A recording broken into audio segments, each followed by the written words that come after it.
I survived, but I think that the freedom of media was injured very badly, and it is still in a very bad condition. They only wanted me to remain silent on the issues they don't want me to speak. And mostly they were related to the national security.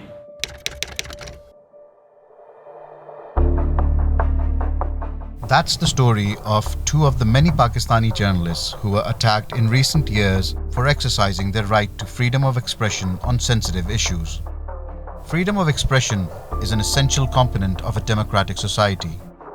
The Constitution of Pakistan safeguards this right of the citizens in its Article 19, which states, "Every citizen shall have the right to freedom of speech and expression, and there shall be freedom of press, subject to any reasonable restrictions imposed by law." Despite having this right in the Constitution, freedom of expression always comes with a price in Pakistan.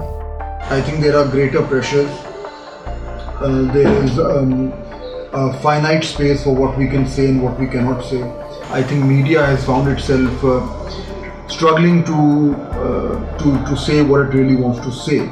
Dissent, criticism, and the ability to say what we really think is far less than what it was. Besides regulation and constitutional restrictions, Pakistani journalists have to bear non-state actors as well as those who use violence as a tool, influencing their broadcast. The Pakistan Press Foundation recorded that 73 journalists had been killed since 2002. Between 2000 and 2014, most journalists killed in the entire world were in Pakistan. Pakistan is among the 10 deadliest countries for journalists, along with Iraq, Syria, Philippines, Somalia, Algeria, Russia, Colombia, India, and Brazil. Pressure on journalists is not decreasing, and they are complaining that the list of censored subjects is growing day by day. We were told that the establishment was out of bounds. Establishment was something, the army, the military was something that you could not talk about, you could not cross that red line. But nowadays, it's also the judiciary. They perform duty under constant threats from different violent pressure groups. These groups include political, religious, and ethnic factions, while security agencies also exert pressure on journalists.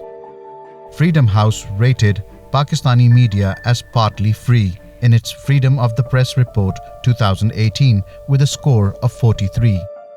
So the situation is very clear that according to the World Press Freedom Index 2019, the press freedom in Pakistan is going down, and the Pakistani media is facing pressures from state actors and non-state actors.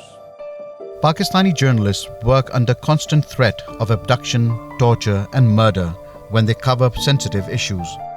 Their personal security remains under threat while dealing with issues of national security and extremism. What the government can do at the lowest level is to be vocal against it. What the government can really do is speak out. It needs to stop being silent when journalists are intimidated, when they're targeted, when they're attacked, when journalists are censored. Forced disappearances have been a great concern for journalists in the country. In January 2017, 5 bloggers and human rights activists were abducted from different parts of the country. They were set free after several weeks of continued harassment. Some of them fled Pakistan and went into self-exile. I believe that Pakistani journalists who are not living inside Pakistan are free from many of the pressures that people like us face, because they are sitting in places where they are not in direct contact with the kind of pressure groups that exist in Pakistan. They have to follow regulations in their adopted countries as well, but these regulations do not suppress them from saying what they want to say. The news channel's regulatory authority in Pakistan, called PEMRA, itself is accused of playing as a tool in the hands of the government. I think that the biggest threat for the freedom of media in Pakistan is the blatant use of Pakistan Electronic Media Regulatory Authority against some TV channels. On one hand, the regulatory body is tightening the news, while on the other, almost no one has ever been held accountable for killing media persons in Pakistan. The journalist community wants an end to this impunity, and its demand from the government is across the board action against assaulters. Among mounting pressure, successive governments have been promising to introduce legislation to ensure safety for journalists, but in the absence of practical measures, it looks a distant dream. We are only demanding that at least appoint some prosecutors which must follow the crimes against media, and we are only demanding that the lives of all those journalists should be insured. We need insurance who are working in conflict zones, in war zones. One government after the other has been passing time by making promises to take concrete steps to ensure security for journalists. Unfortunately, such assurances could never see the daylight. Spokesperson for the Pakistan government, Dr. Firdaus Ashik Awan, was determined to table the Journalist Safety Bill 2018 in the recently concluded session of Parliament. सहाफ़ी इस मुआशरे के अंदर सबसे ज़्यादा Journalists are the most vulnerable community of the society, who come on front foot and struggle to inform the masses by endangering their own lives. Or we will dispel the impression that government is not taking note of journalist issues.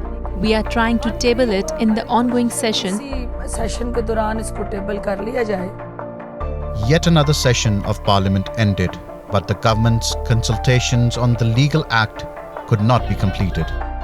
This was not the first time. It may take years for journalists to see such a bill in the shape of law. Till then, impunity over crimes against journalists will keep going on as before. Pakistani journalists will keep paying heavy price for one of their basic rights: freedom of expression.